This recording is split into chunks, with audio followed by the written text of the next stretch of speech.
Merci beaucoup, merci beaucoup. Alors, Monsieur G, vous avez vu, mode Tabaski, c'est du lourd. Préparez-vous, bien sûr. Tabaski arrive, la TFM vient en force. Su ngeen amee ay sañ-sañ yoo xamante ne war ngeen ko présenter les téléspectateurs, c'est le moment, bien sûr, parce que mode Tabaski vous permet, bien sûr, à vous, les stylistes, d'avoir une très grande visibilité. Les 14 régions du Sénégal vont regarder l'émission. C'est le moment ou jamais de contacter notre service commercial. Vous allez avoir des propositions excellentes, bien sûr, pour vendre vos produits J. Voilà, donc mention spéciale à toutes ces charmantes demoiselles qui vont vous accompagner pour spécial mode Tabaski. Sur ce, bien sûr, le PNJ Show, c'est de la bonne musique, c'est des nouveautés, c'est des hits, c'est des exclusivités. Sans tarder, on enchaîne avec des hits qu'on va regarder, bien sûr. Il y a une demoiselle sous le nom de Astar. Tu connais Astar? Astar, oui. Oui, Astar génne na lu bees. Il y a la femme à One Lyrical moom tamit génne na lu bees. J Astar bi moom. Yeah. Elle est venue en force là. Astar. Ouais, faut oser le dire. En tout cas, mention spéciale à elle, Astar, toujours talentueuse. Elle ne déçoit jamais. Respect J. Ouais, faut oser le dire. Astar, magnifique clip, hein? Donc chapeau à elle et bien sûr à tous les fans de Astar, bien sûr. Mais allez. Moi aussi, je vais te demander un clip là avant d'accueillir notre artiste invité. Hein. Ah bon? Ouais, tout à l'heure, j'aimerais que tu me donnes un Dip Doundou Guiss. Dip Doundou Guiss. Voilà, un Dip Doundou Guiss. Moom nga bëgg. Voilà, moom laa bëgg. Pas son nag clip laa bëgg nag xam nga man dama fuuy. Voilà. Non, ba may la son bi wala clip nga bëgg. waaw même benn son ba pare ma xool ma wax la kan laa koy may nag. Ah. ma wax la kan laa koy may léegi. Koo koy may. may ma ko rek ma dégg. acca le Dip Doundou Guiss. Dip Doundou Guiss, bien sûr, au plaisir de qui, Mr P? waaw dégguma son bi yëkkatil son bi ba pare. Ma yëkkati son. acca et Pape yónnee ma Dip bi ma xool ñu dem. Karim tëjil sama son fii. Comme ça ma may puis Dip Doundou Guiss bi nga xamante ne da koy am clip bi amoo dama am réalisateur boo xamante ne lu ma teg fii da koy teg dafa gën a. Alors, imaginez qui est en train de regarder PNJ, bien sûr. C'est l'un des meilleurs latérales, bien sûr, du Sénégal, d'Afrique, du monde entier. Il se nomme tout simplement Crépin Diatta. Oui, Crépin, en train de nous suivre, bien sûr. Il fait partie des meilleurs latérales, bien sûr, du Sénégal, d'Afrique, du monde entier. Mention spéciale à lui. Mais il fait plaisir, bien sûr, à sa charmante femme, oui, Mayram, sa femme, oui, Mayram. Gisoon nañ ko Maroc si mu def lu nice di supporter naan ko allez bébé. La diva Mariam, elle n'est pas seule, elle est en compagnie de son fils Kaiden. Bébé Kaiden, big up à toi. La maman, mention spéciale à toi aussi de la part de ton mari, bien sûr, Crépin Diatta. Je n'oublie pas son frère Yvon aussi Diatta. La famille Diatta, one love à vous venant de vos jumeaux PNJ. Alors nous souhaitons une très bonne chance pour la Coupe du Monde à Crépin, bien sûr, ainsi que Sadio Mané et toute l'équipe nationale de football du Sénégal. Nous sommes de tout cœur avec vous, qu'on soit là-bas, qu'on soit au Sénégal. Sachez que le Sénégal est derrière vous pour vous supporter, pour vous accompagner encore une fois à aller en finale et pourquoi pas ramener la coupe à la maison comme vous l'avez fait au niveau du Maroc. Crépin moom damay wax jabar ji rek mu wàññi dose bi balaa Crépin di blessé parce que dañ ko soxla ah donc zéro blessure la ñu bëgg madame ah tempo. ndànk non dina ko toggal ñànkatang bu neex ak bisaab ah. wóolu naa ko bien sûr Mayram pour l'instant elle est là au Sénégal avec son fils. Super. Mais Crépin au niveau du Monaco on attend où est-ce qu'il va aller. Weekend Star bien sûr avec notre diva Zena. CR7. Yeah. Elle va nous dire Crépin finalement va rester ou bien va partir au niveau de l'Angleterre, au niveau de l'Espagne ou bien pourquoi pas en Allemagne. En tout cas, on est à l'écoute et puis on espère le voir dans les plus grands clubs du monde entier parce qu'il le mérite et il est très fort. Respect à toi, mon frère. Jeune réalisateur ak dégg surtout Anta su ko jegee nii day xabtalu quoi. Aïcha gis nga mu ngi noonu mention spéciale. Alors vous les téléspectateurs vous pouvez nous envoyer un message hein. Voilà jamono ji su fekkee yéen a ñuy seetaan envoyé leen benn message balaa ñuy accueillir suñu invité bi damay xool message yu téléspectateurs yi ban clip ngeen bëgg ñu may leen après Dip Doundou Guiss. Voilà ban clip ngeen bëgg ñu may leen après Dip Doundou Guiss. Vous l'envoyez au 77 244 22 22 77 244 22 22. Salut PNJ, je veux le clip 2 wala je veux le son 2. Vous l'envoyez tout de suite, on le met et puis après on passe à notre artiste. Yes. Très rapidement jamono ji yaa ngi may seetaan envoyez le message nañu salut PNJ je veux le son ou bien le clip de Youssou Ndour vous l'envoyez au 77 244 22 22 et puis nous les PNJ en complicité de Pape on va vous mettre ce son ou bien ce clip. Super. Tout de suite dans l'immédiat. Super. Si. En attendant, bien sûr, comme vous le savez, on est en pleine période de Fosco, tournée scolaire PNJ dans les écoles.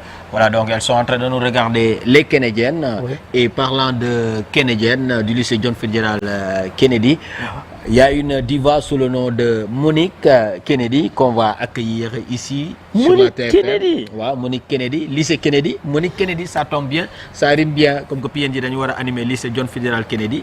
Tey ku ñuy dalal jigéen la te école boobu y a que des jeunes demoiselles.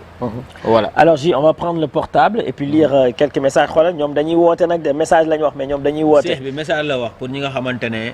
Alors comprendre ñu kii wala mu dañuy tudd perte réseau PNJ may leen attends laisse. waaw. PNJ may leen son pour sama futur jabar c'est Ousmane Ndiaye Zougi Chéri Khady Diouf Ousmane Ndiaye Zougi Chéri Khady Diouf nee na pour sama futur jabar Ousmane Ndiaye. Ousmane Ndiaye Chéri Zougi Chéri Khady Diouf. Voilà ban clip nga koy may wala ban son.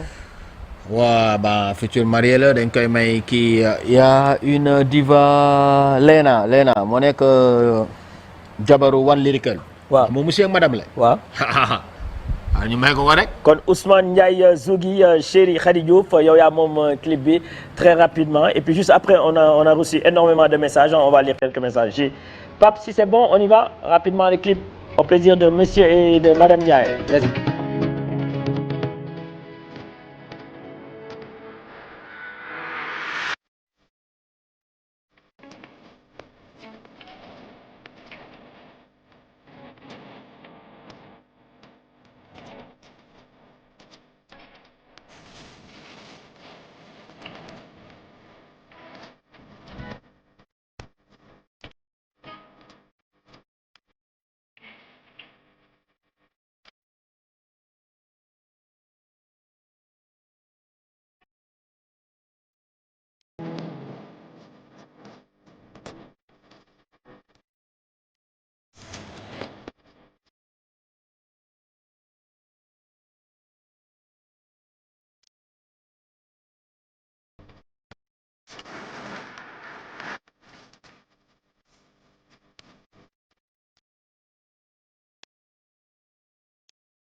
Kaay bien sûr elle se nomme tout simplement Lena bien sûr la diva kokoy madame One Lyrical di ko encore wax congratulations clip bi nice na donc Ousmane Ndiaye Chéri Khady Diouf. Wow. Mention spéciale à lui et heureux ménage bien sûr ça sera pour ce week-end. Ils étaient nombreux à nous envoyer des textos via le 77 244 22 22. Salut PNJ, j'aimerais le son de Assar et VJ qui n'est salut PNJ un clip de Ngaka Blindé da ngeen di bind seen tur tamit PNJ c'est Prince El may leen ko jàpp si clip Ngaka Blindé Prince ñu ngi koy jaajëfal bu baax PNJ c'est Oulay Mata le son de Miyagi featuring VJ.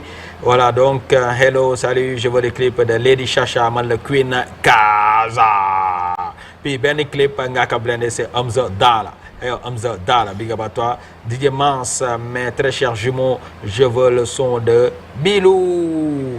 Voilà donc ils sont nombreux on a reçu des tonnes et des tonnes de textos Mariama ñu ngi lay jaajëfal baax big up. Aïcha mu ngi noonu J. Alors on vous l'avait annoncé, il y aura 3 artistes qui seront là aujourd'hui. Alors honneur aux dames, aujourd'hui il y aura 3 femmes, Mr. J. 3 femmes. Faut oser le dire. Chacha, elle sera là. Yeah. Nabushita, elle sera là. Et une américaine, bien sûr, qu'on va présenter aux téléspectateurs. Comme moom gan la. moom la ñuy njëkk a dalal dañ koy dalal. Elle se nomme Monique Kennedy. Pas lycée John Fitzgerald Kennedy. Hein? Monique Kennedy. Alors on va regarder les clips et puis juste après accueillir la diva, la princesse Monica. Let's go.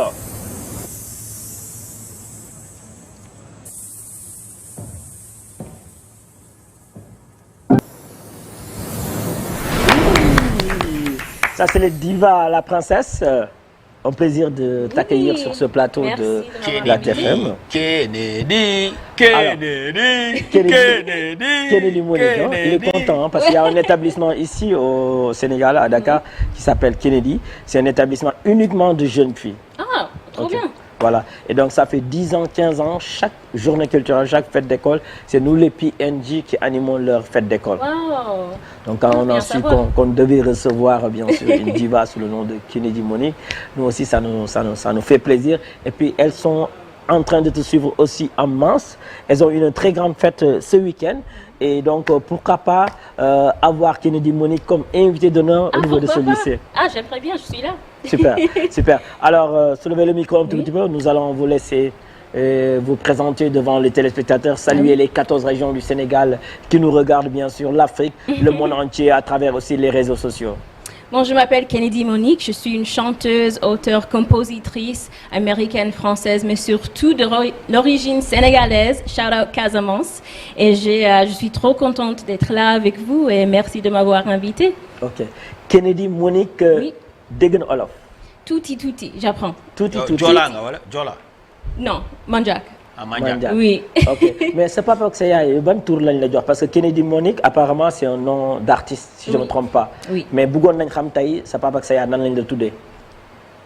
Tu comprends pas ce que je viens de dire? Un peu. Madame, on souhaiterait savoir, connaître papa et maman, quel est le vrai nom, le vrai prénom qui t'ont donné pour qu'on puisse savoir vraiment l'artiste qu'on a invité, Kennedy Monique.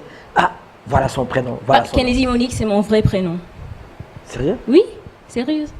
Maman. Elle est notre famille? Ah, elle est là la maman? Elle est là la maman? Oui, elle est là. Tu es venue avec la maman? Le nom de famille, c'est un secret, mais ma famille, mais on est des Mendy. Ok. Donc le prénom c'est? Kennedy Monique. Kennedy Monique. Oui. Ok. Alors tu as commencé depuis quand à faire de la musique et qui t'a inspiré à faire de la musique? Oui, moi j'ai grandi à New York, donc mes parents m'amenaient souvent aller voir les spectacles sur Broadway et ça m'a tellement inspirée. Je chante depuis, je suis une petite fille, j'ai joué au violon, la guitare et ça fait maintenant 4 ans que je sors ma musique officiellement, mais c'était toujours une partie de moi. Mais avant venez vous asseoir, Okay. calmement, c'est un truc d'animateur de DJ. Hein? Ouais, on est en mode concert. On est en mode concert, freestyle. Hein? Alors j'aimerais bien savoir qui était l'idole, l'artiste phare de Kennedy Monique.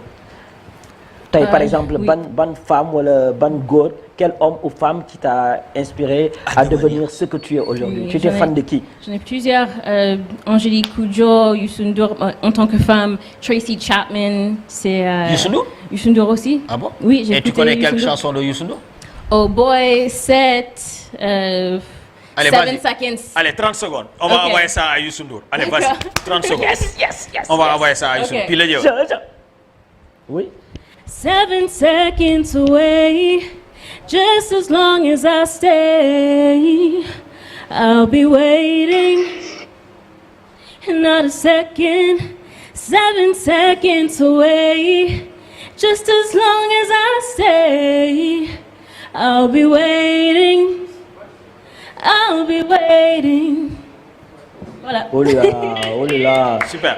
Mais c'est trop rapide, on a envie aussi d'entendre 2 ou 3 minimum.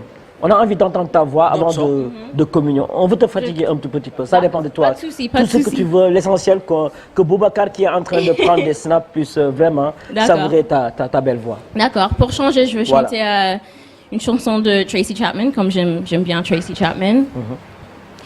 You got a fast car, I got a ticket to anywhere, maybe we'll make a deal.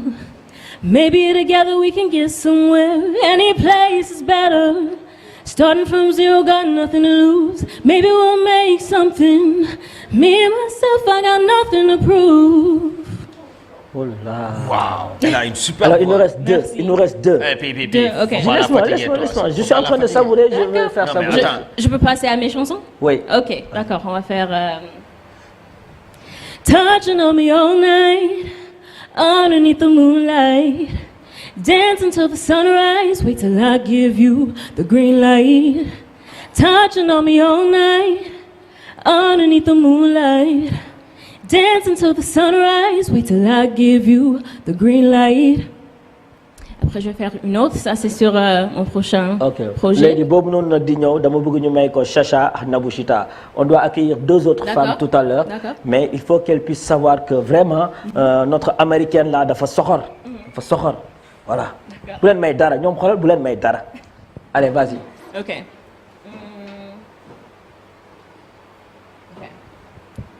Play gently with my heart now. Play gently with my heart now. Ne joue pas avec mon cœur now. Ne joue pas avec mon cœur de verre. Ne joue pas avec mon cœur de verre. Ne joue pas avec mon cœur de verre. Oh là là. Bébé, ne joue pas avec mon cœur, d'accord? D'accord? Ok. Alors, tu es là depuis quand, ici au Sénégal? Je viens d'arriver il y a 4 jours. Ah bon? Oui. Au Sénégal. Oui. Alors, le pourquoi au Sénégal? Est-ce que tu prépares une tournée, tu prépares des sons, tu prépares des clips? Concert. Le pourquoi au Sénégal? C'est Pourquoi quoi au Sénégal, le oui. programme de Kennedy Monique? Oui, en d'abord, je veux dire que moi, je suis très fière d'être d'origine sénégalaise. Ouais. Et pourquoi le Sénégal? Je sors mon prochain projet, mon EP, Love Kennedy. Je sors ça vendredi, après-demain, le 8 mai. Ah bon? Et aussi, je vais faire un événement à COP21. C'est un événement privé et je suis là pour me présenter ici au Sénégal en tant qu'artiste. Donc, c'est une première pour toi de te présenter en tant qu'artiste? Oui, Tu avais l'habitude peut-être de venir au Sénégal, mais en tant qu'artiste, c'est une première. c'est ça. Ok.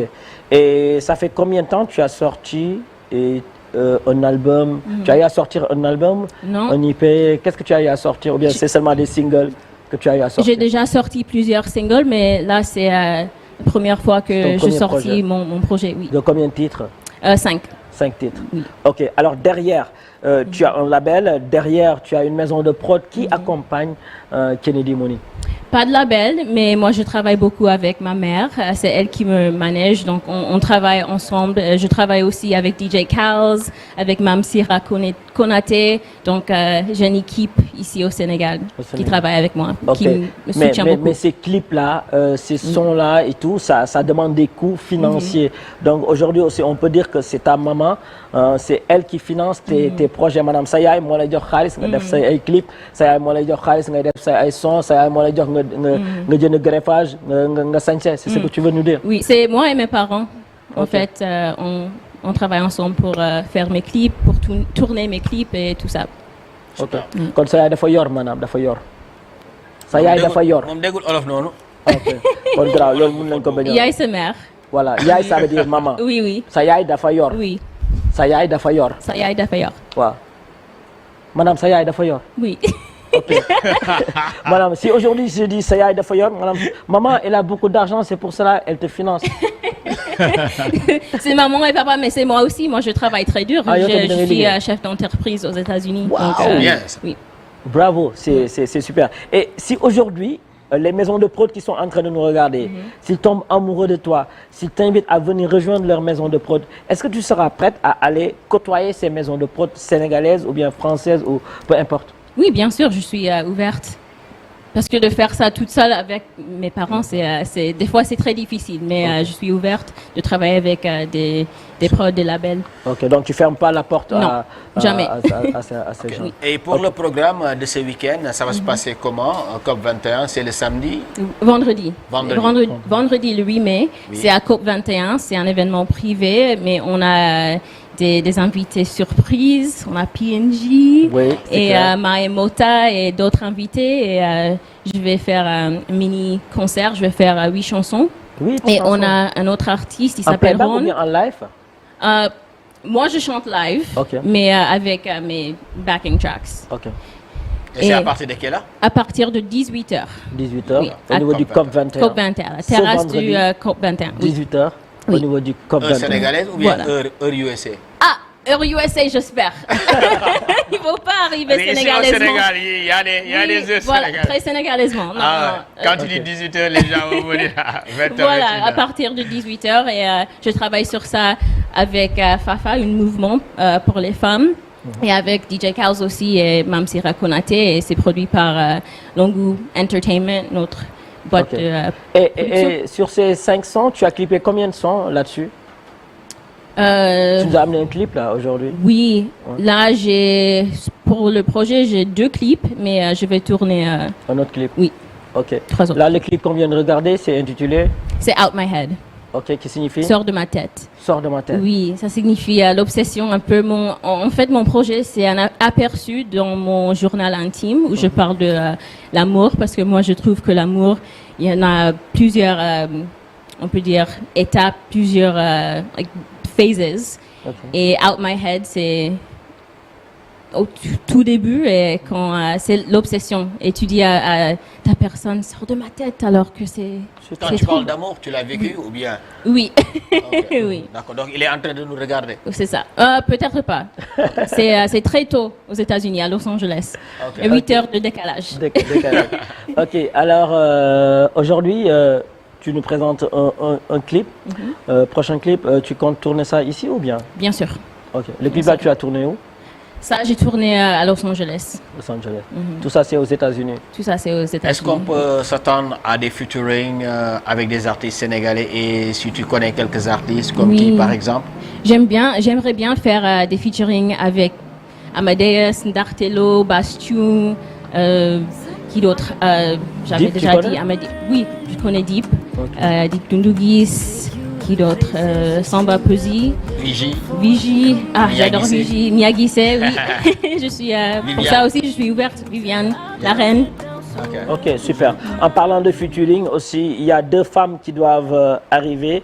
On est à 17h moins 4 minutes. Elles doivent arriver à partir de 17h pour la deuxième partie de l'émission. Mais tu vas pas nous quitter, tu vas rester avec Pi ici. Ok. On va écouter ensemble leur son, on va écouter ensemble leur clip. Et puis pourquoi pas, à la sortie de cette émission, faire un featuring avec ces 2 Ah divas. oui, pourquoi pas? On sait jamais, hein? Oui. On sait Et quel est jamais. le clip que tu nous proposes qu'on va regarder juste après? Le Tu deuxième nous clip regardes qu'on quel va clip? regarder. Oh, for me. For Pour me? moi. Pour moi? Ok. Alors Pape, si c'est bon, on regarde ce magnifique clip. Let's go!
Donc, Kennedy, Monique, magnifique clip, faut oser le dire. Hein. En tout cas, il a assuré. Hein. Ah ouais. En tout cas, C'est moi, quelle j'ai plage? aimé. C'est quelle plage, ça? C'est à Malibu, à Californie, à Los Angeles. Los Aux Angeles. États-unis, il y a des plages humaines. Il y a des plages comme ça. Oui, là-bas. bien sûr.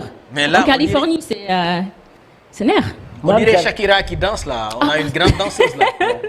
Waouh. Merci. C'est Parce que moi, magnifique, les j'avais clips. pas envie, j'avais pas prévu d'aller regarder la Coupe du Monde, mais là, en regardant, bien sûr, Ça donne envie, ça. ça donne envie d'y aller, même si c'est pas pour le foot, Oui. d'aller découvrir là. Ah, à Los Angeles, il faut venir. Ok. Est-ce que tu sais que c'est toi qui vas accueillir les Sénégalais pour la Coupe du Monde? Oui, en fait, moi, pendant la Coupe du Monde, je vais être en France. Après, je pars au Canada, à Toronto, le 26 juin. Je vais faire le Festival Sénégal Rec, avec Bastoum, Ibro Nadio, Adaboy. Ah bon? Et on va fêter la Coupe C'est du pour Monde. quand ça?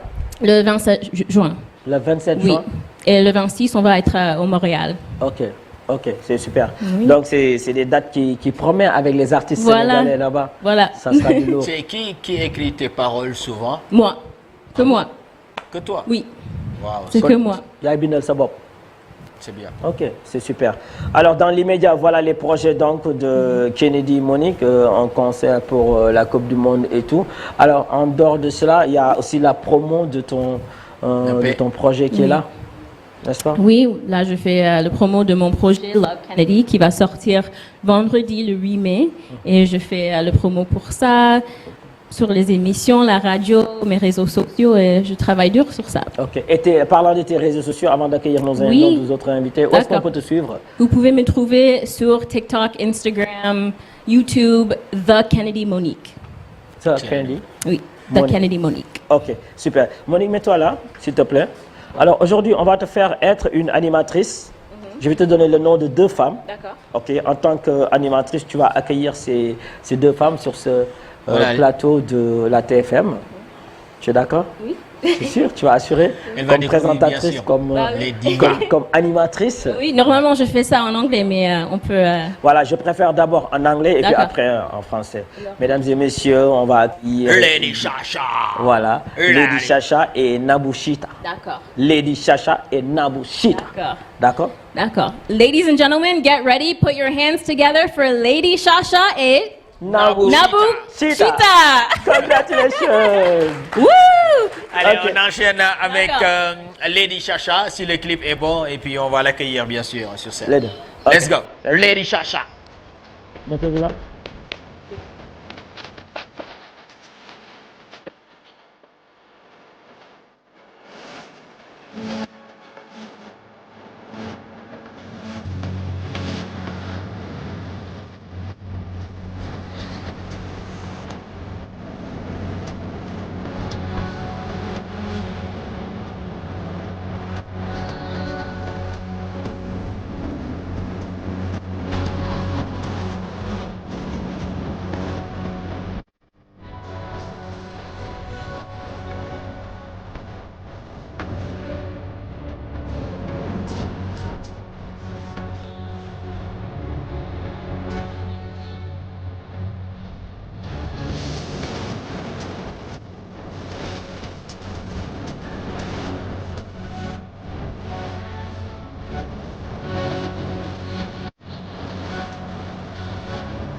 on applaudit encore.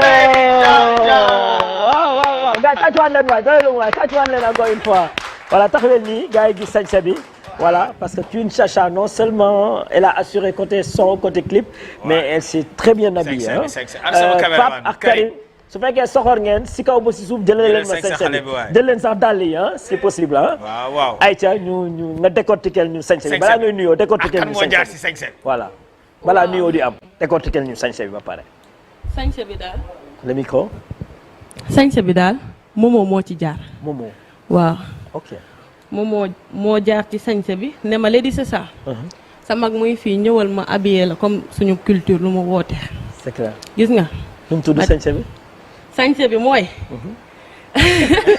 sañse Queen Kaza waaw parce que dañ si gis ay affaires yi ay pétaw si je me trompe pas xam nga man princesse la donc sama yaay lii lay dee solo faa ma solu comme moom ma représenté suñu culture bi faa nga solu comme moom waaw Gamien nga wala non Casamance ok Ziguinchor yow fekkoon nga ma fi njool c'est la famille c'est vrai waaw c'est vrai waa Empire d'Afrique ñoo fi jaar nag Empire d'Afrique yaa moo ngi nele ok super ayca ñu bàyyi la nga nuyu les téléspectateurs de la TFM qui te regardent ñu bàyyi asalaamaaleykum sama xarit yi nekk fii maa leen di nuyu yéen ñëpp ñii toog di nuyu yéen ñii ñu invité fii di nuyu caméraman yi ak ñu nekk di seetaan super waaw ñu bàyyi la nga nuyu si sa làkk si sa aada ni saafu bu kanam kati Casamance kati Dakar kati aduna pe njëlee di sasa njombe saaful ni lobu boji kaane mante muy joji kayre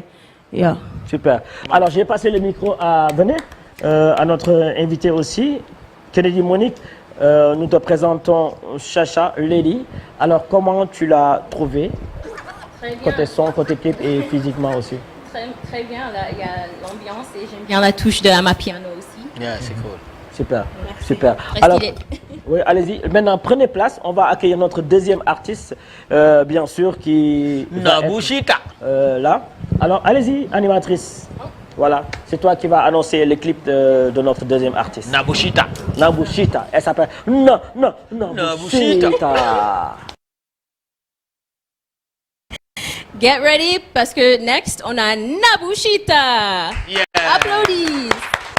Bravo super Let's alors go. Pape, si c'est bon on y va regarder le clip de Nabou Chita. Ani waa mafia ay ñu dem Yeah, Nabou Chita from Daf Ghetto. What's up? Quand je suis arrivé, les petits se sont demandé qu'est-ce qui se passe. Tellement la petite a beaucoup d'inspiration pour déranger. Prenez position pour danser.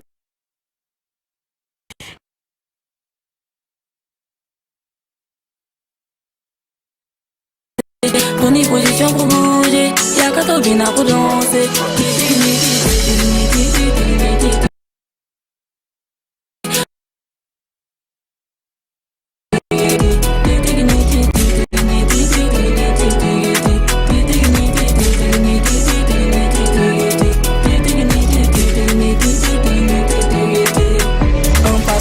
Malen di foog dëkk Daf Ghetto de tax na ma soof ñu ko bee aju kon demal nga toog yaay dafa ñaan kon dara du ma off mënuloo ma dara bëgg maa tere dem moo tax maa tere dem uti ji indi du ma rëbb di sooy game bi may borom saa yu ma jaaxle gis naa mafia bi saa yu ma réere gis naa mafia bi saa yu ma xewle gis naa mafia bi saa yu ma réere gis naa mafia bi xale bu ndaw de bës mon trap mon teg di tasaare gars yi di si su di laajte ki kana ki mën na may déranger ay wala rube ay wa ñu yëngal game bi ay wala rube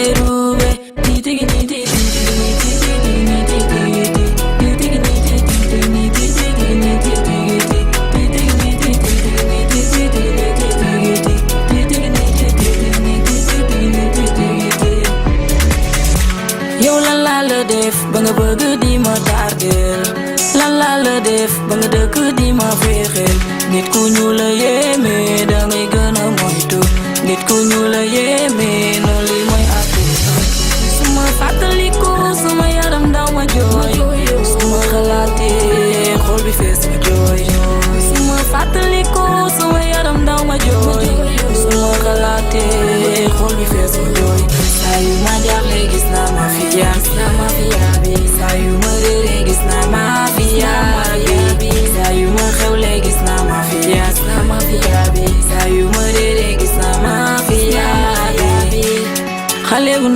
buzz man trap man teg di tasare gars yi di si di la tekki kana ki man na me déranger ay wala rube rube ay wala yëngal game bi ay wala rube rube ni tigi ni tigi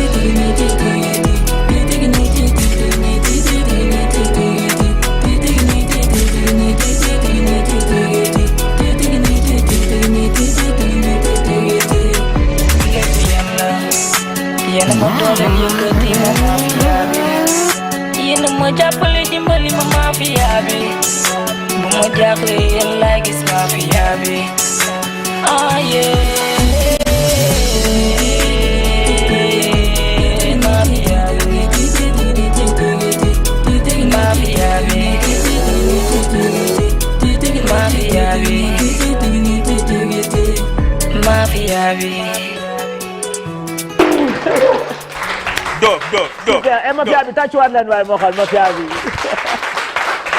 ayca balaa émission bi di jeex vraiment bëgg naa gis mafia bi yëpp sur scène à gauche à droite ñu tasaare dernier son dernier clip ñu toj émission bi nuyu nañ la soxna si Amari Ngoné Aram Mbaye Amari Ngoné Aram Mbaye yoo Amari Ngoné Aram Mbaye tey bis bu mag la tey bis bu yaatu la waaw PNG ñoo ma wóolu asalaamaaleykum mais nuyu naa leen. alors y a un ami qui s'appelle Mahou nee na doyalul si nuyoo bi Mahou mu ñuy seetaan Mahou mais doyalul si nuyoo bi ayca bégloo ko. Amari Ngoné Aram Mbaye Amari Ngoné Aram Mbaye yoo Amari Ngoné Aram Mbaye tey bis bu mag la tey bis bu yaatu la waaw PNG ñoo ma wóolu. super. ñu bàyyi la nga nuyoo téléspectateur u TFM yi ñuy seetaan tu as une très belle voix.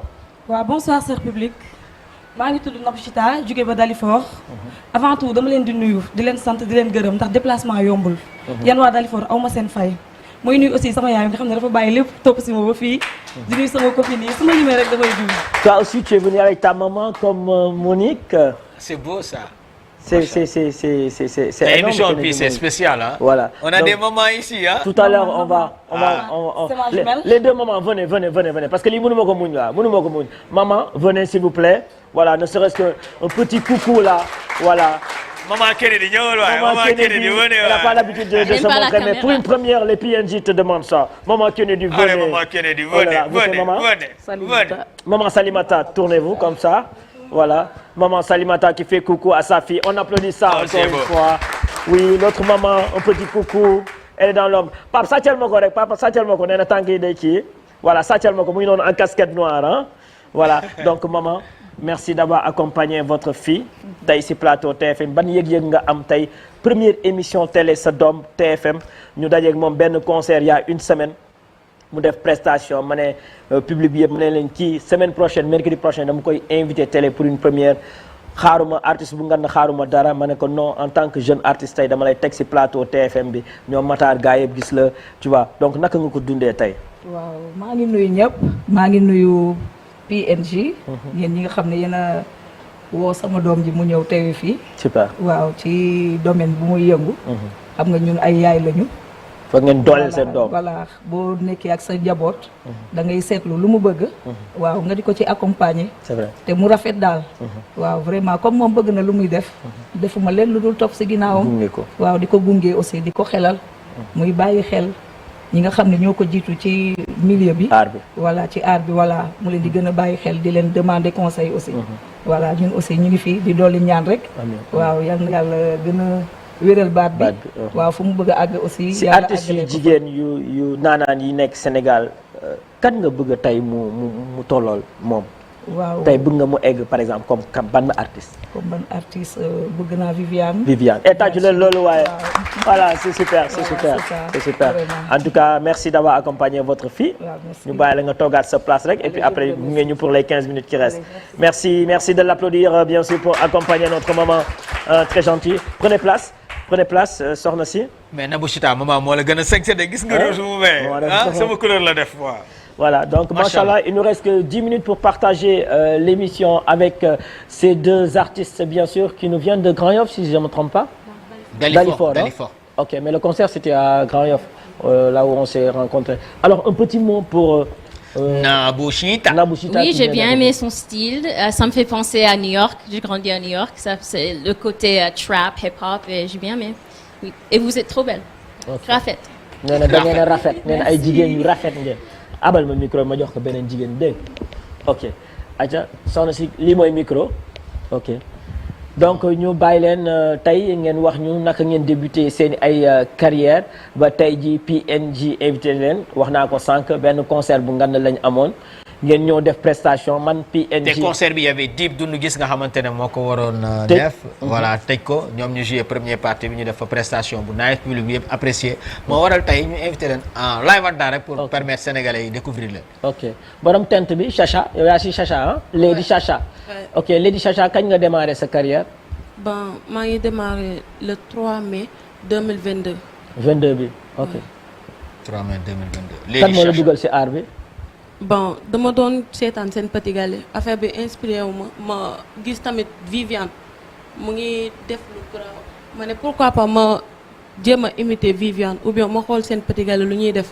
bëggoon bokk ci kii concours yooyu mais mënuma woon bokk parce que amuma woon link te maa ngi diwoon Casamance alors ci laa commencé di jël son jàmbur yi di woy ay setal ba affaire bi dugg ma ne xaaral ma def benn kii carrière nga def ko du sérieux quoi léegi waaw ma def ko du kon seen sérieux Petit Gallé bokk na si ñi la inspiré à ce que tu deviennes artiste aujourd'hui ouais da nga yàgg di seetaan xale yi ñu neex la trop nga ne waa Tangoné moom kañ la may boole si yu neex yi waaw ok kon tey Tangoné mu ngi lay seetaan est-ce que mun nga ñu may benn 15 secondes wala 30 secondes ñu sentir sa baat rek nga fël fu la neex rek voilà ok wala bëgg suma amigo ababelamo wala bëgg suma amigo ababelamo abelamo oh abelamo wala bëgg suma amigo ababelamo ay sina wuje mundu moy nowe asibe abelami wa musimula ko jigarelli Mabelami magomi erede moy mange Mabelami magomi erede moy ye wala buguso jeba wala buguso wala buguje jeba wala buguje. Oh là là, c'est super, on applaudit. En tout cas, Tata Ngoné, elle est en train de nous regarder. Sa team, bien sûr, aussi en train de nous suivre. Matar, qui fait partie de Prince Art, que j'apprécie énormément, que je respecte énormément. J'espère que vous avez bien noté. Et puis, pourquoi pas faire quelque chose avec ces voix d'or qu'on a ici sur ce plateau de la TFM. En tout cas, on a eu des frissons en vous entendant, en vous écoutant, bien sûr, crier comme ça. Hein. Gis nga déjà ce DJ bi ke génne woon na benn bip. Ouais, Karim yëkkati ko tuuti ñu foosi. Karim day suivre waat ne ma soo waay. Ay yëkkatiwaat ko. ñu fo yow tam soo neexee. Wala bëgg suma amigo ababelamo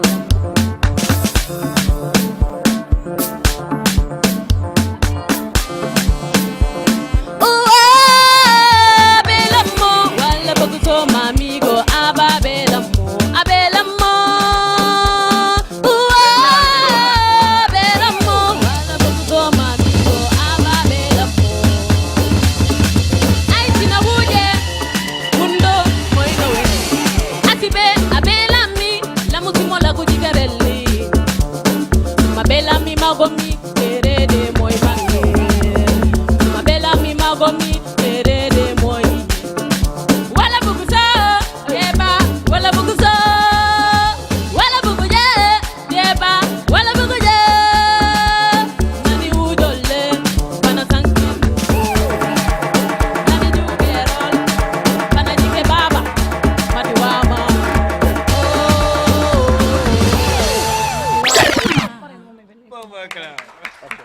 En tout cas, super. Hein? Merci. Donc, Nabushita, dégg nga sànq Chacha nu mu débuté carrière mun nañ xam naka nga débuté sa carrière yow très rapidement. Bon maa ngi débuté en 2021.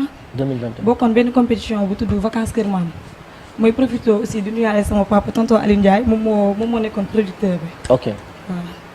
maa ngi débuté en 2021. ok alors kenn si ku nekk si yéen bëgg naa xam ñu ngi 2026 c'est le mois de mai lan ngeen jot a réaliser pour l'instant côté son côté clip ñaata son nga jot a am que aussi Chacha aussi ñaata son la jot a am. d'accord mën naa ne 2 clips laa am. 2 clips nga génne. 2 clips laa am benn bi moo nekk bi ma presté. beneen bi moo nekk bi ma woyloon monsieur le maire en 2021 avant muy nekk maire. de la commune de Dalifort mooy profité di ko passé waale un coucou. monsieur le maire waaw monsieur le maire de la commune de kon tagg ko su la neexee tagg ko ak sa baat bu neex bi comme ça ma wax Boubacar dagg loolu.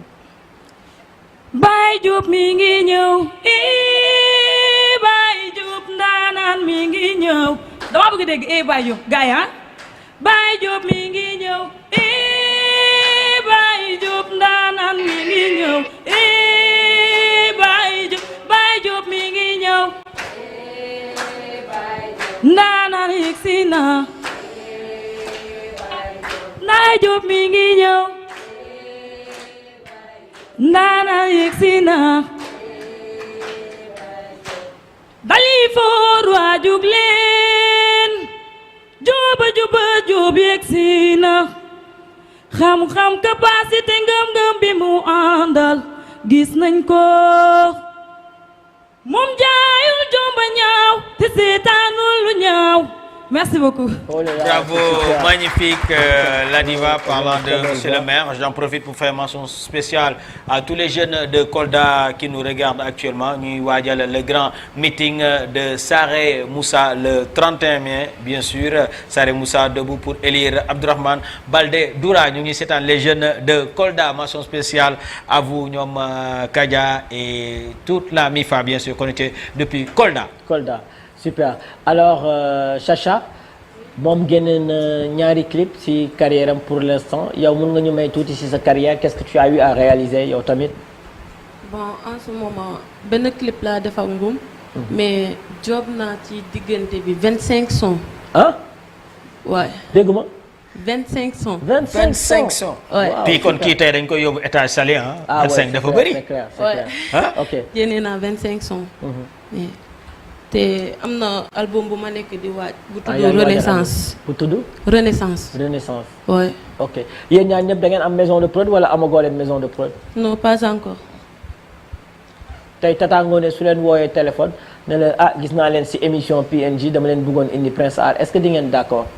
ben oui parce que yàgg nañ kaa rêver. kon vous êtes prête à travailler avec la famille Prince Art. ouais. super alors dans l'immédiat quels sont les projets ku nekk lan moo ci projet yow Chacha lan mooy sa projet pour 2026 bi nga xamante ne ñu ngi waaj a dugg ci vacances. te Fosco yee ngi ñëw bëgg nañu leen gis ci école yi tamit ngeen di def. déjà demain PNJ ñu ngi lycée de la Fosse. waaw vendredi ñu ngi lycée Kennedy bëggoon nañ tamit tey. ngeen gunge ñu suñu dem foofu pourquoi pas ngeen gunge ñu tamit gars yi commencé leen xam nànk-nànk. pare ngeen est-ce que pare ngeen pour tasaare école yi. waaw pare nañ kay. ñeme ngeen public. yow jaruma lay wax. jaruma lay wax. yëngal nañ Grand Yoff macha allah. ok lan mooy projet yi ku nekk wax ñu say projet. bon actuellement man dama nekk ci benn projet 7 titres. 7 titres bu tudd Never Give Up. Never Give Up. waaw. ok gars yi ñu xaar ko rek. 7 titres bi day amaale 2 clips vidéo aussi. oui ok Chacha. ba man ci album laa nekk 8 titres. 8 titres. te mu ngi tudd La Renaissance. La Renaissance. waaw. ok bëgg naa tamit gars yi xaar ko. dinañ gis beneen Chacha ci biir kii boobu noonu album boobu noonu. mais yow souvent sa styliste bi du am problème su lay defaral ak job de yi nii wala moom du am problème boobu. non kii. kii Guinée la. ok dafa may xool physiquement rek mu xam. mu xam li nga war a kii quoi. ok il s'appelle comment ton styliste tu dis. sama mag la. moo yor Empire d'Afrique. Empire d'Afrique ouais je le reconnais ouais. bii garaaw na de bii lan la lii jaaral. création Momo la. on va le présenter à Kennedy Monique aussi il va habiller Kennedy Monique avant qu'elle ne rentre aux États-Unis n'est-ce pas. ça sera un plaisir pour que on va te le présenter. Ouais, Kennedy Monique faudra les inviter vendredi pour le EP au niveau du passe-moi un micro. Alors Kennedy la prestation de ces deux femmes. Oui en grosso modo. Oui j'ai bien aimé et en tant que femme on est très forte vous êtes très forte et je vous souhaite beaucoup de bonheur et plein de bonnes choses.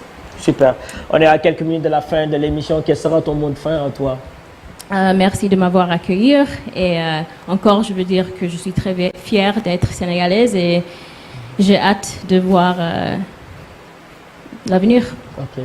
Quel est ton plat préféré ici au Sénégal? Ceebu jën. Tu sais cuisiner? Ceebu jën. Ok. Est-ce que tu sais cuisiner? Je sais cuisiner. Le ceebu jën. Pas encore. Je sais cuisiner le mafé. Le mafé. si mafia bi Yassa. mafia bi fi ñëw nii tey dinaa la si dénk kenn mu jàngal la olof waaye jàngal olof rek si la yem na xam nga booy dama leen xam dañoo ëppal. Ok, donc je vais en choisir quelques parmi ces garçons qui vont t'apprendre à parler wolof. D'accord. Super. Voilà ñu ngi ree naan ma fii tànn ma olof booy naan ma fii tànn ma mooy yow xamee naa la. Aïcha, ton mot de fin ça sera quoi? Chacha lan ngay wax téléspectateurs yi. Bon di leen di nuyu. Oui. ñoom ñi ma seetaan di nuyu sama yaay la reine Amang Etam Sagnan du département de Bignona. di nuyu sama papa Mamadou Lamine Badji le préfet de Bignona ainsi que le préfet Ndiouk madame sous-préfet di leen nuyu yéen ñi ma invité sama yaay ji toog. Super. di nuyu sama mag ji toog ak suñu xarit. di nuyu docteur Diallo sama frère yi sama princesse yi sama lépp daal ku ma lim juum. Ok. waaw. Un numéro de ton manager ou bien ton numéro. Voilà sa page Facebook, Instagram, TikTok. Fan lañ la mën a suivre.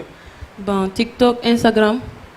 ak YouTube. Lady Chacha officiel. Lady Chacha officiel. À part musique bi dafa am leneen looy def da ngay jàng wala da ngay def business wala. oui commencé naa jàng mais école musique laa nekk. Ok. Super. Super. Ton mot de fin ça sera quoi? Nabou Chita. Nabou Chita. bon avant tout d'abord damay remercier ñi fi nekk ñëpp ndax awma seen fay. di remercier waa Dalifort bu baax a baax. di remercier aussi sama styliste bi suma xam-xam waaw ñoom mooy remercier aussi Ibzar mi ngi doon toog ñoom ñoo jaar ci tenue bi. lépp lu ma sol depuis sama début carrière ba léegi ñoom la su rafetee rek ñoom la. di remercier aussi sama maquilleuse bi Kinush Beauty Hair mi ngi nekk biir Dalifort waaw di remercier aussi Binta moo jaar ci ongle yi Binta Diouf. Allez. waaw.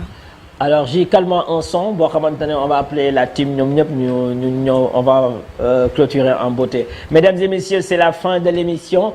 Nous remercions tous ces téléspectateurs qui pendant 1h30 nous ont regardé bien sûr en direct au niveau de la TFM, au niveau des réseaux sociaux aussi. Vous étiez nombreux à nous suivre. Vos messages sur le 77 244 22 22, on va lire tous les messages le samedi dans Weekend Star parce que PNJ en dehors des mercredis de 16h à 17h30 présente des émissions tous les samedis bien sûr de 11h à 13h aussi. C'est à ne pas rater tous les samedis Weekend Star. Ce soir après l'émission télé, retrouvez-nous comme tous les mercredis à l'étage de Saly en discothèque.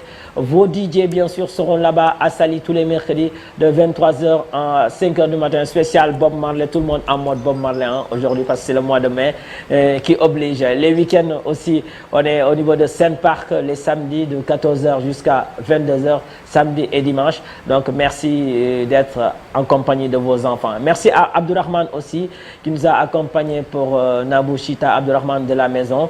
Merci à l'équipe technique qui sont derrière. Mention spéciale à vous, J.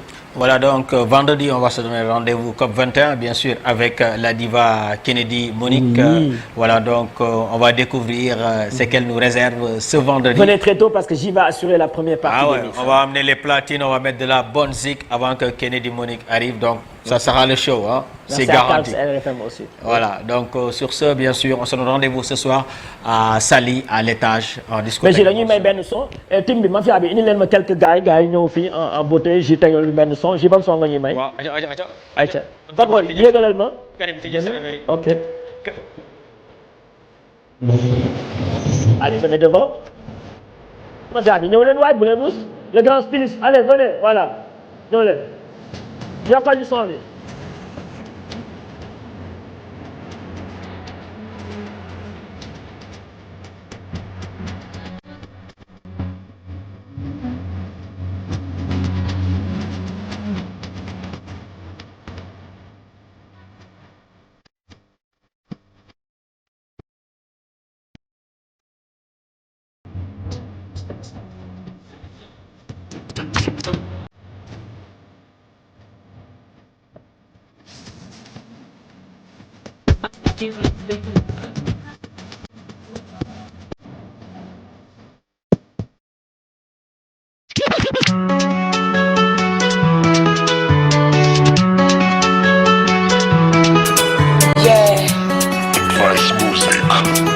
Nabusita from Daf Ghetto.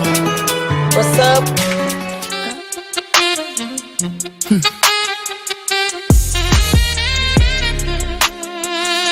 pour from an empty cup.